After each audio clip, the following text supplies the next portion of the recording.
The Mediterranean basin is one of the planet's most biologically rich and complex regions. The crossroads of Europe, Asia, and Africa is considered to be one of Earth's biodiversity hotspots.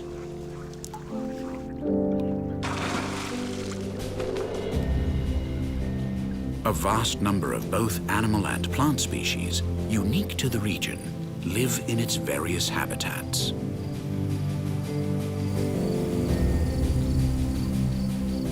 The Mediterranean basin is located in one of the planet's temperate zones. The subtropical climate makes it cold and wet here in winter, hot and dry in summer, and mild and rainy in autumn and spring. Occupied by human beings for more than 8,000 years, the Mediterranean basin has experienced dramatic changes to its forest and woodland areas. But nevertheless, they are still among the most diverse on the planet. From marshlands to high mountain ranges, from forests of holm and cork oaks to oak and pine forests high up in the mountains. All of them are home to thousands of animal and plant species whose paths cross on their adventures through life.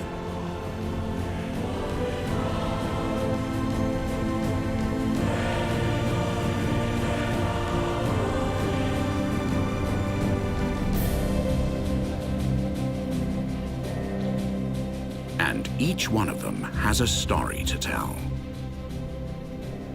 Stories of the Mediterranean forest.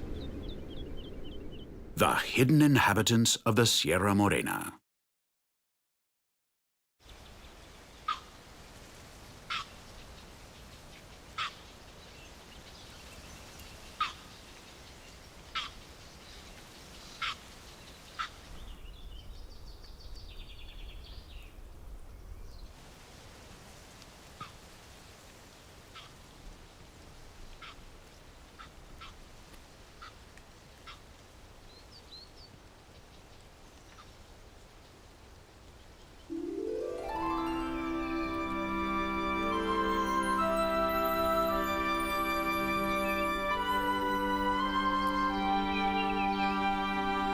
In this land where the temperatures in summer often surpass 30 degrees Celsius, life during the hottest months of the year gets particularly complicated. In some areas that receive barely 500 millimeters of rain per year, fresh water is frequently hard to find.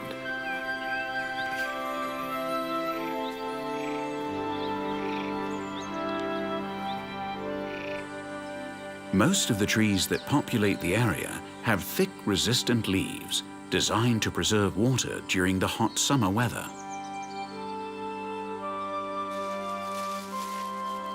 Many animal species have been forced to adapt to this semi-arid Mediterranean climate by reducing their size and altering their shape.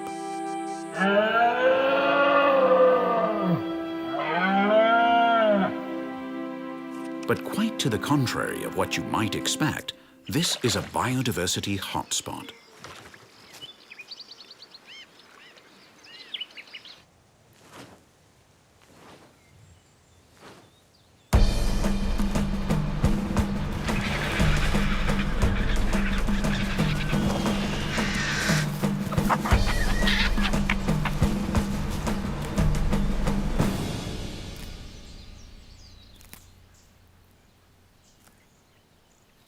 We're in the Serra Morena. Stretching some 400 kilometers long, the Serra Morena is a mountain range in the southern part of the Iberian Peninsula. Few peaks in the Serra Morena are higher than 1,300 meters. Its vegetation is perfectly adapted to the area's predominantly semi-arid climate.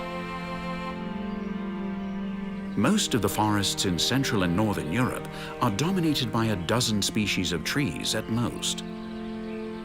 The forests in Southern Europe, however, are much more diverse, in spite of the blazing heat and dried-out terrain. The Serra Morena is home to more than 50 tree species and countless small plant species. The prevailing trees in the driest areas are the holm oak and cork oak, which together with the characteristic olive groves make up the landscape of these mountains. These evergreen trees have thick, durable leaves that are designed to conserve water when the summer temperatures soar. In this mountain range, we also find various species of conifers, native stone pine forests, and other woods that have been replanted by man, all of which color the landscapes of the Serra Morena a very intense green. All these tree species are accompanied by a complex mosaic of plants in which aromatic herbs and woody bushes stand out. Rock rose, rosemary, lavender and thyme, as well as many other small plant species, cover this jumbled landscape with a multicolored mantle in springtime. The spring in the Serra Morena is a tribute to life.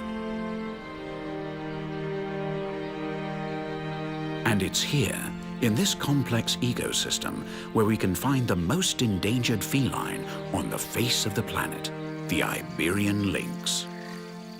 The Iberian lynx is a species that's endemic to southern Europe, but whose territory today has been reduced to small enclaves in the southern half of the Iberian Peninsula. And the Serra Morena is one of them. This solitary male is patrolling his hunting grounds in search of food. As always, he moves silently to catch any potential prey unawares. A group of Iberian magpies detect his presence and start to screech, making a tremendous ruckus. This is the warning signal for all the inhabitants of this corner of the Serra Morena that the stealthy feline is on the prowl.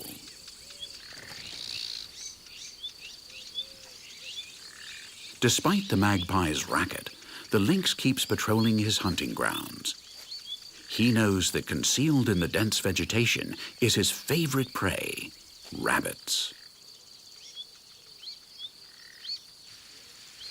Rabbits seek refuge and food in the areas where the vegetation is thickest. They're adapted to this environment. Their digestive system is perfectly designed to extract nutrients and water from the vegetation surrounding them. Rabbits are a vital link in the food chain here, and all the populations of carnivores depend on them. Although rabbits reproduce easily, diseases have decimated their populations in some areas. This was one of the reasons why the Iberian lynx was on the brink of extinction. In the late 20th century, fewer than 100 Iberian lynxes lived in the wild.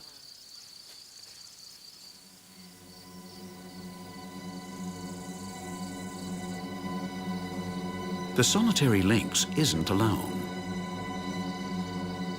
The most majestic of all eagles is gliding in the sky and perches close to where the young male is prowling.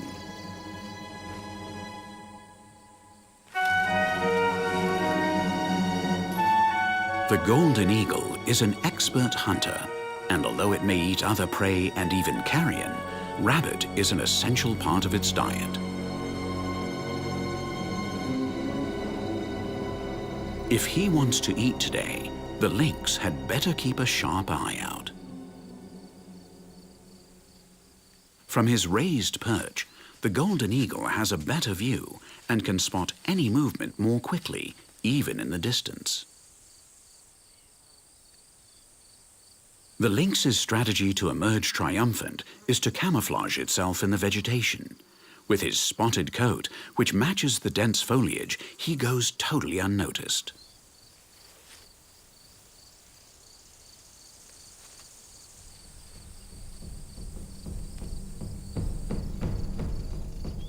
Something is moving in the thick vegetation.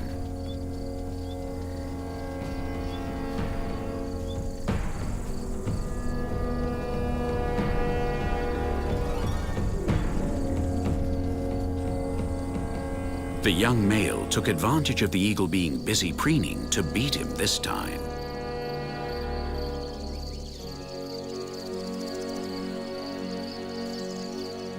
The lynx needs to eat a rabbit a day in order to survive.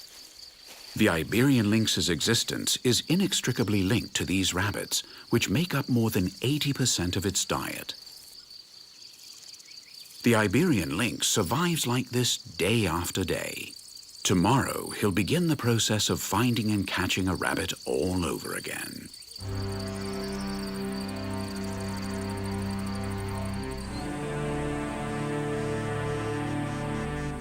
The golden eagle no longer has any business to tend to here and decides to try his luck somewhere else. After eating his meal, it's time for a thorough cleaning. Immaculate, healthy fur is essential to survive in this stifling environment.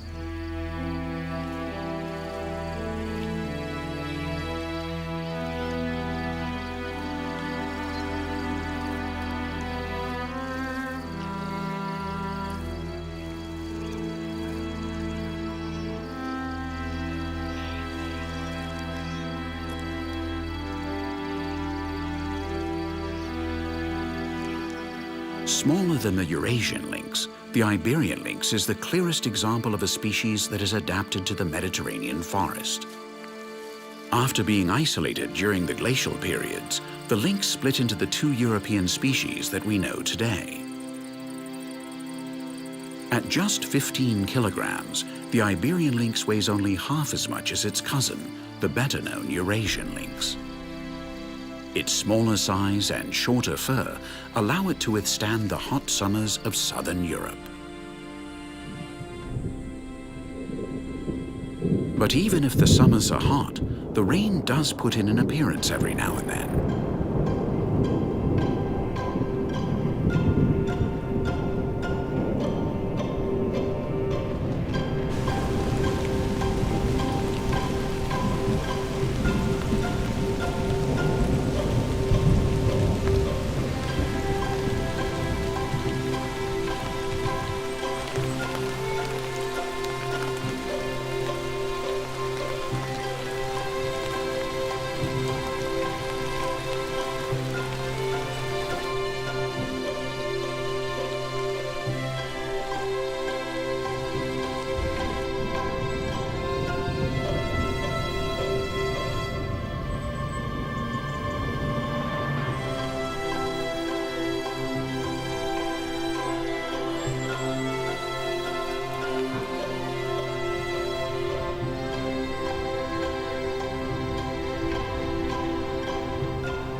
Although scarce, the watercourses are the arteries that pump life into the Serra Morena. Near this riverbed, where food is abundant, a pair of grey herons has built their nest. 5 slender chicks wait impatiently for their parents. The nest, covering little more than a square meter, is already growing too small for them. And so the grey heron chicks, who are already pretty grown up, begin to explore their surroundings. They're confident enough already to inspect the vicinity of the nest and to make a few short excursions. That is, without going too far.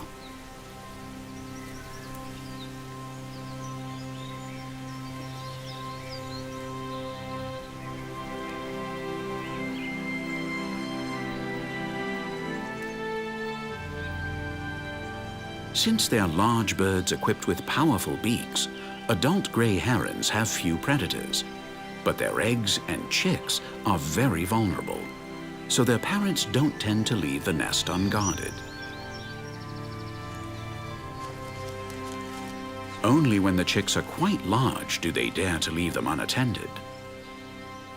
Plus, with 5 hungry mouths to feed, both parents have to spend their time constantly looking for food.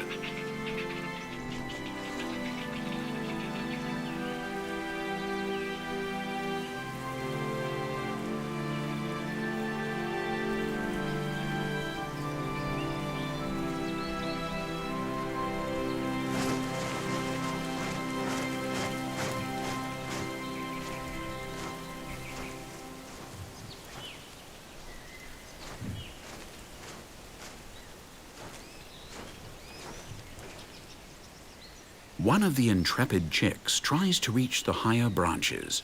He feels sure he can achieve his goal.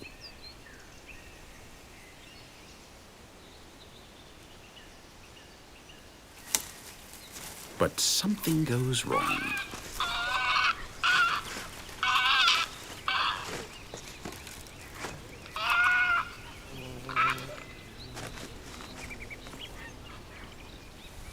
Fortunately, the lower branches break his fall.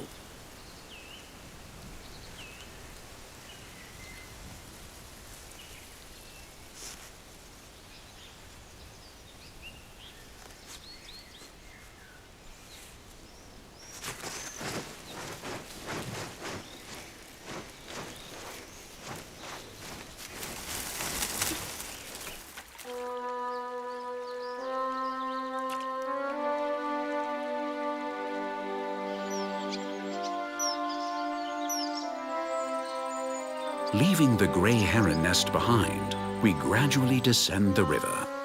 Downstream, we run into another of the Serra Morena's hidden inhabitants, the European pond turtle.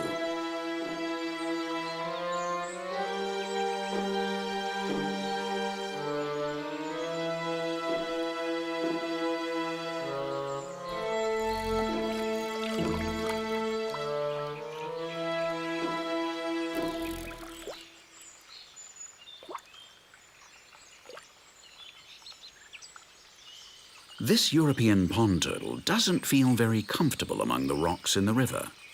Here he doesn't have any mud to hide in if danger appears, and he'd prefer to find someplace quieter and more protected where he can go unseen.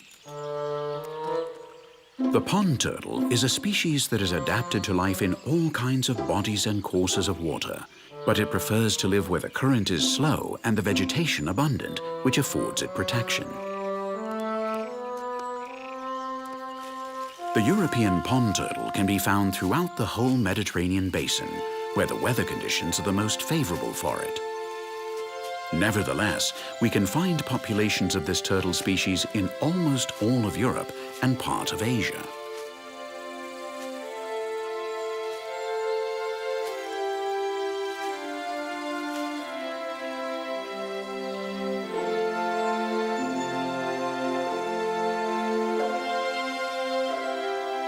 This small reptile has a black shell covered with yellow radial markings and some characteristic yellow spots on the head and extremities that differentiate it from other turtle species.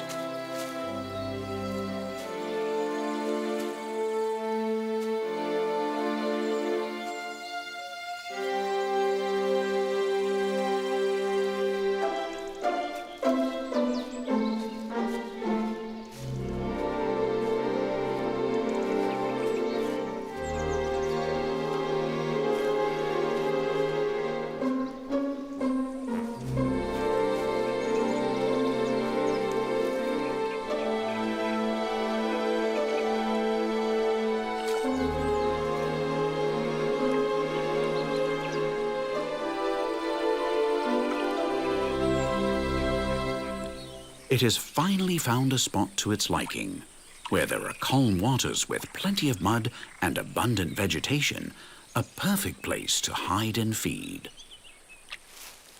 The pond turtle is an opportunist. It takes advantage of any food source it finds available. Insects, amphibians, fish, carrion, and even plants form part of its normal diet.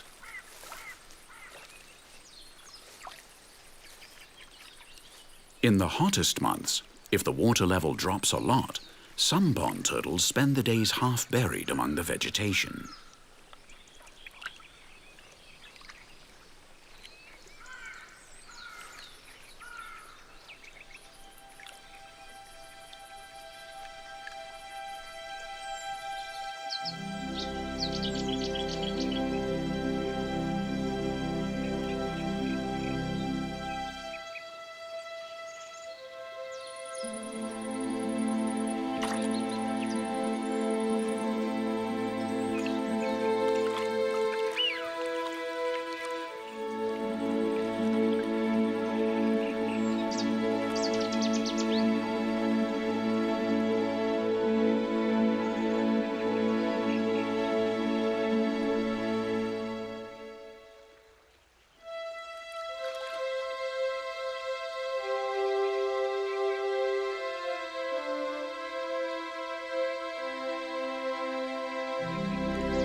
Watercourses are essential for life. A large number of species concentrate around them, looking for food and a place to hide from predators in the water or in the vegetation surrounding them. The biodiversity in the rivers and streams of the Serra Morena is surprising.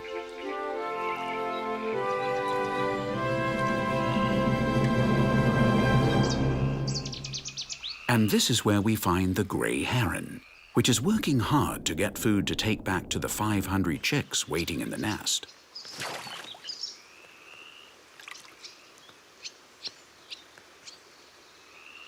The grey heron is an excellent fisher, but there's an even more effective predator.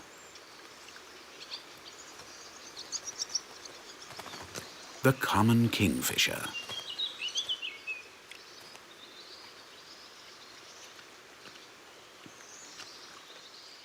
Dressed in spectacular plumage and flying very fast, the common kingfisher is a small bird that is intimately linked to watercourses.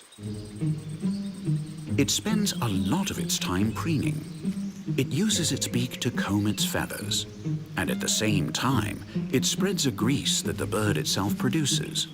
This provides it with the perfect protection when it dives into the river.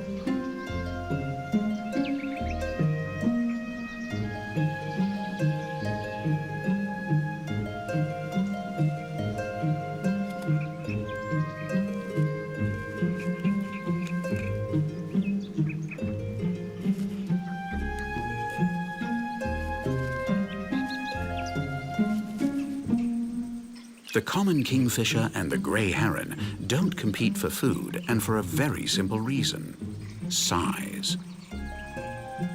While the grey heron weighs around 2 kilograms, the little common fisher weighs no more than 25 grams, and its prey are also small. Despite its diminutive size, the common kingfisher is a formidable predator.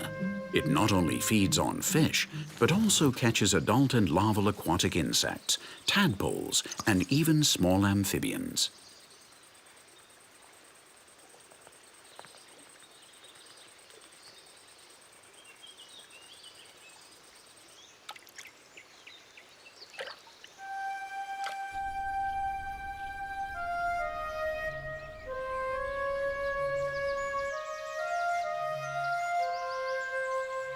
The common kingfisher is a bird that's easy to find throughout Europe and North Africa, and there are even populations in a good part of Asia. It always looks for rivers or streams that have good quality water and more or less dense vegetation that provides it with perches from which to hunt its prey.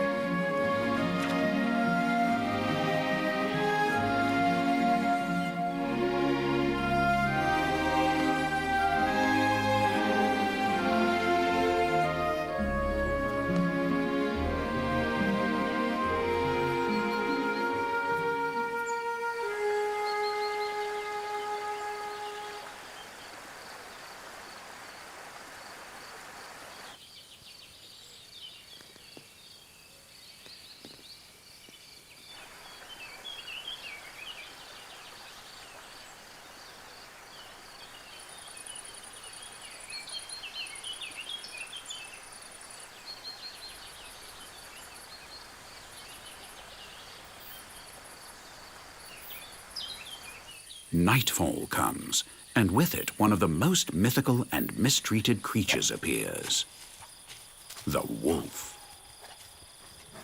Wolves were hunted to total extinction in the Serra Morena. Nevertheless, every now and then, a solitary wolf will appear in these inhospitable mountains. The red deer stay active at night, safe in the knowledge that few predators remain in the Serra Morena who can challenge them. Their instincts, however, tell them that danger is near.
A young red deer is wandering away from the group, and a slip-up like that could cost him his life.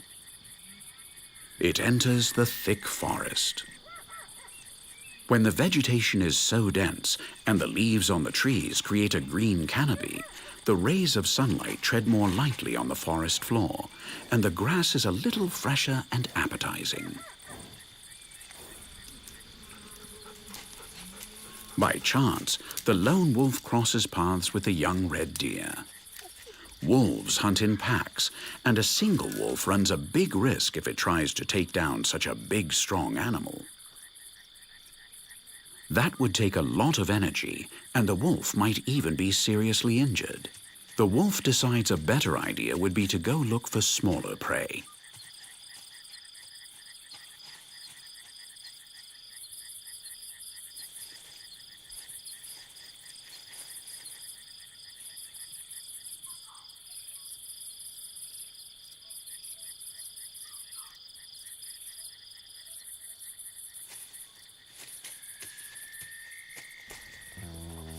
The hungry wolf got lucky. He's taken a path straight to some carrion. Those are the proteins he needs so badly, and he's gotten them without having to expend an ounce of energy. Now it's time to satisfy his hungry stomach.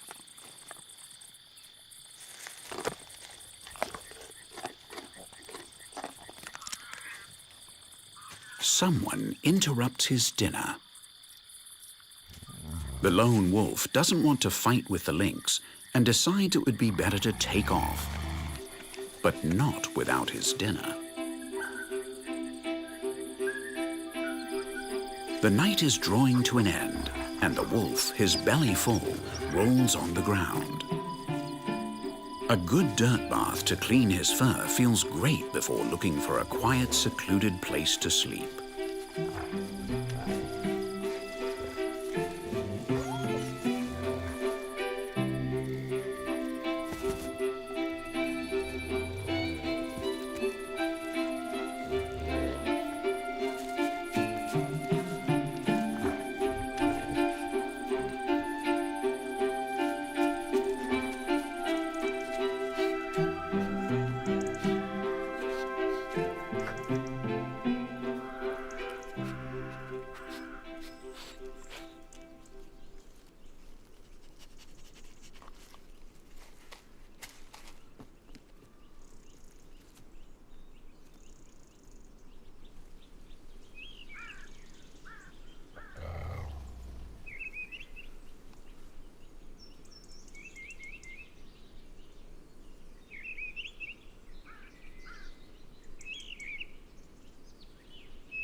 The implacable sun gradually changes the color of the landscape as the green of spring that covered the mountains at the start of summer turns into a characteristic straw color that indicates the absence of life. All the inhabitants of the Serra Morena have to adapt to living in these harsh conditions.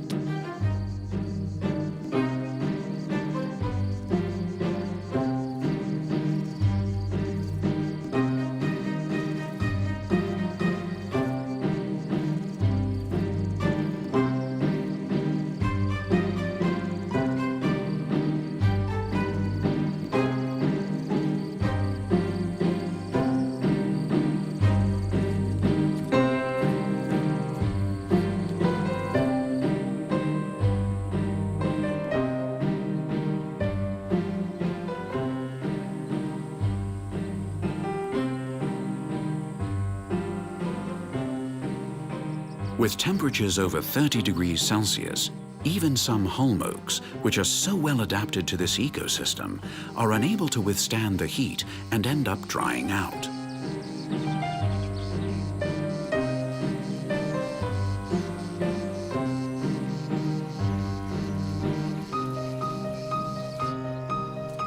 From here on out, only the strongest and best adapted will survive.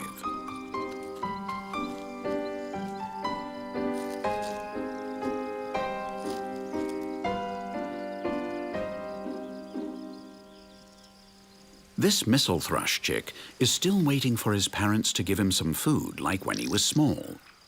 But that's all going to change. Now it's time for him to learn to fend for himself.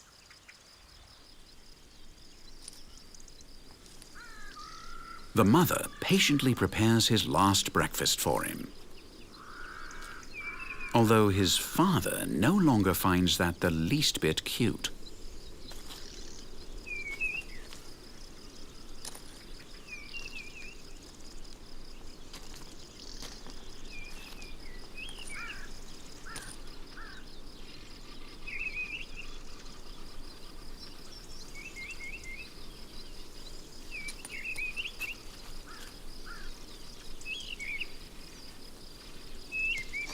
Faced with the chick's insistent cries for more, the mother has to make him understand that it's time for him to go find his own food.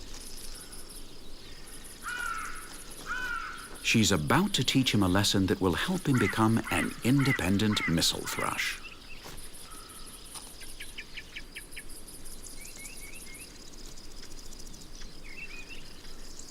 She looks for enough food and brings it closer to feed him.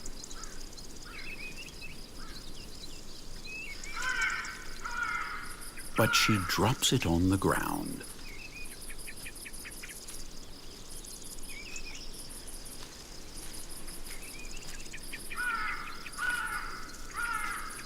This is the best way to teach him how he has to eat by himself.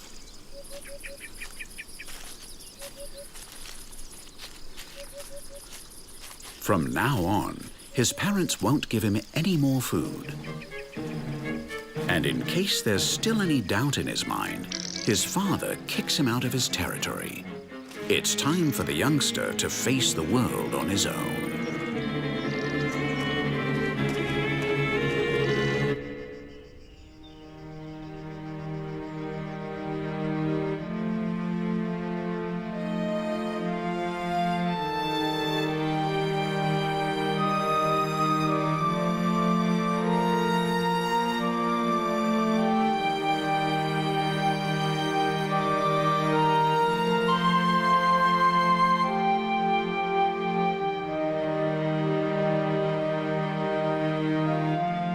As the temperatures gradually rise and the rain falls less frequently, the rivers begin to dry up.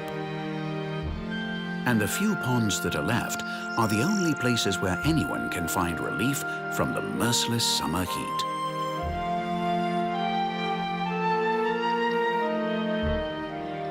These small oases are the spots where all the inhabitants of the Serra Morena meet. Hunters and prey both need water to survive. One's thirst must be quenched.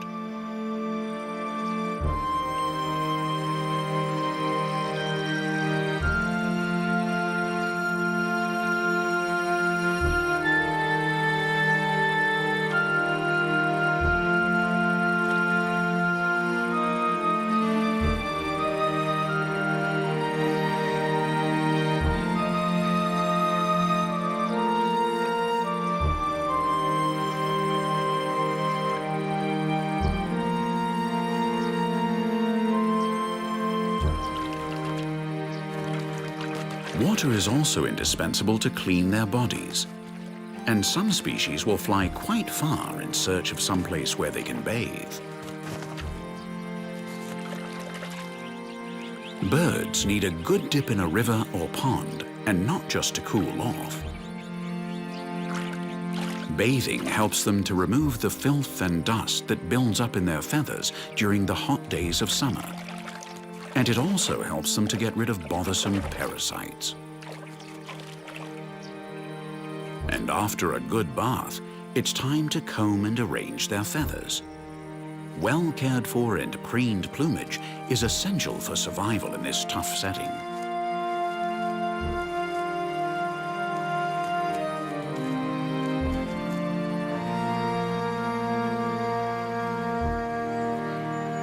As night falls, a genet emerges from her den.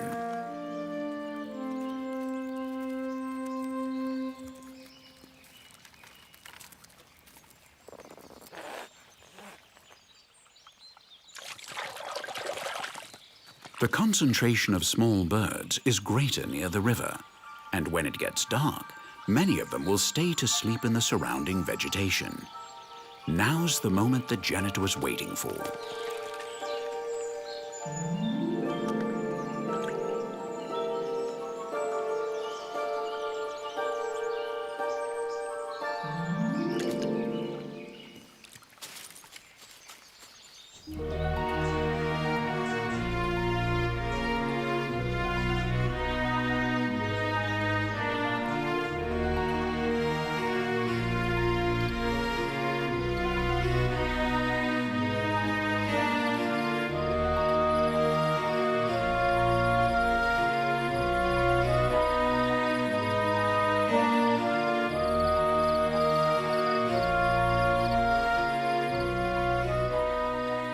Genets are vivarids of African origin that live throughout the Iberian Peninsula. They normally are active at twilight and at night. This astute carnivore adapts very well to almost any ecosystem. Besides having an excellent sense of smell, its hearing and vision are also exceptionally good, which makes these animals very efficient hunters.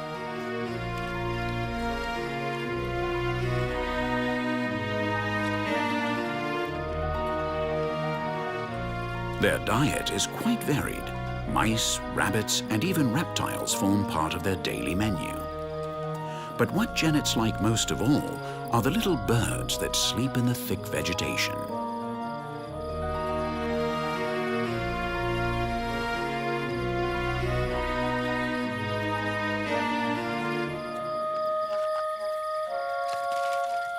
With a very accurate jump, the genet has caught a small sparrow. Genets usually start eating their prey beginning with the head, followed by the rest of the body, bones and feathers included. They take advantage of absolutely every bit of protein that their prey has to offer.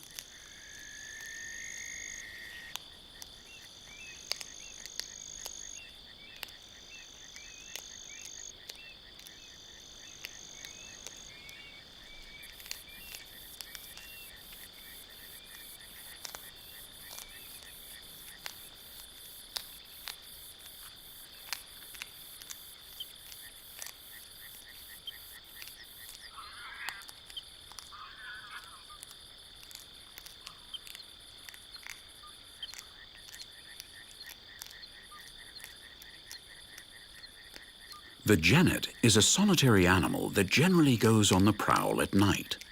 Depending on the amount of food available, its hunting grounds can vary in size, sometimes covering several square kilometers. The territories of males and females sometimes overlap, but never those of two genets of the same sex.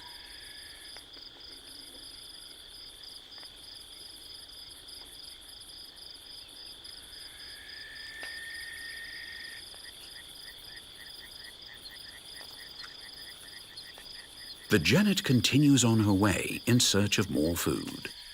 She's a winner in the Mediterranean forest. She's perfectly adapted to it.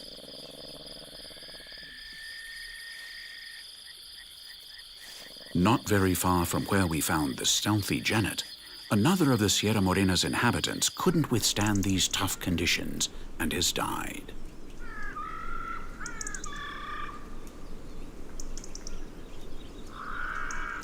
At the first light of day, the Iberian magpies begin to flit around the deer carcass, looking for something to eat. Although magpies do also eat the carrion that they may come across in the mountains, the deer carcass isn't an option for them.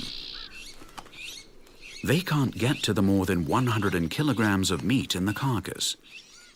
Their beaks aren't big enough nor strong enough to break through the tough skin and reach the flesh inside.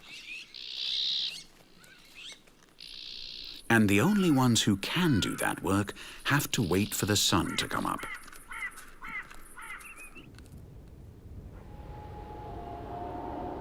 Vultures are the animals in charge of making cadavers disappear from this complex ecosystem.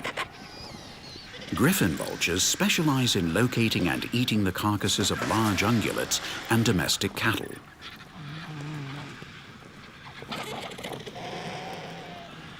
Eliminating their cadavers prevents the spreading of diseases, and so they carry out a very efficient job of sanitation. Vultures have developed an extremely strong digestive system, one able to kill many pathogens that spread disease. They've also shown that they're highly adapted so that they can tolerate certain bacteria in their bodies.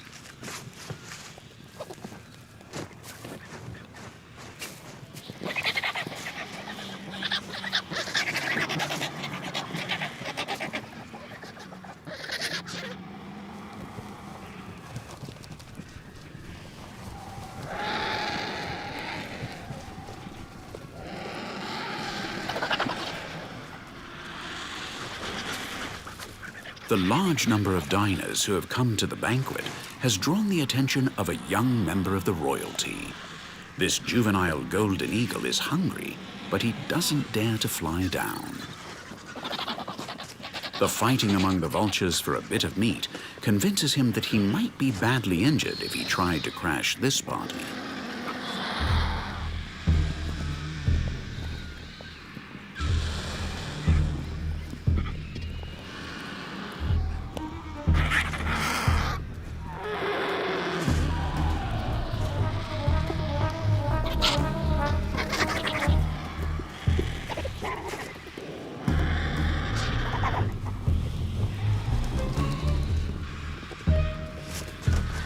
He decides that it might be best to look for food elsewhere.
In little more than 5 hours, 100 vultures have turned the deer carcass into a pile of bones.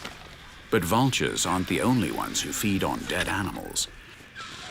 Many of the Serra Morena's inhabitants don't think twice about making use of the easy proteins that a carcass offers. And among those animals are the ants. Ants live in colonies and are one of the most successful zoological groups. They're generalist predators that look for any kind of food. Seeds, plant remains, dead insects, and if the occasion arises, they won't hesitate to make use of dead animals for food. This group of ants has found the carcass of a shrew, and little by little, they're gradually cutting off pieces of hair, skin, and meat with their mandibles. The colony will profit from anything that they can take back to the ant nest. Ants' mandibles are formidable tools, and they use them for almost everything. To chop up food, to transport materials, to build, to defend themselves, and to fight with other ants. These insects are extremely strong animals. With the aid of their mandibles, they can lift up to 100 times their own weight. Except for the 2 poles, we can find ants on every continent. All an ant colony needs to set up shop is for there to be plenty of food in the surrounding area. And in the Serra Morena, there's lots of food.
In spite of how extreme the living conditions can get in the Serra Morena, it's one of the planet's biodiversity hotspots.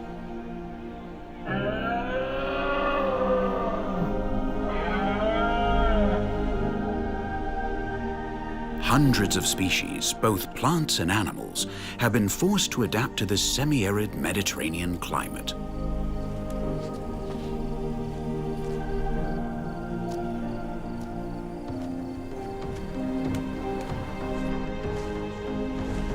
The fight for survival is never-ending, and no one knows when or where danger will appear. And that's why every day lived is a reward for the tenacity of the thousands of living beings that inhabit these lands.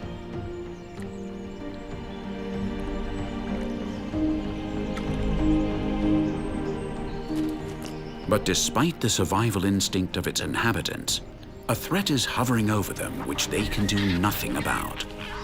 If the rise in temperatures that our planet is undergoing continues at its current pace, in a few years, this complex ecosystem will begin to disappear. Fortunately, today we can still fight to prevent this from happening, so that the lovely landscapes of these mountains continue to be home to the species that have been living here for thousands of years. Because they are the hidden inhabitants of the Serra Morena.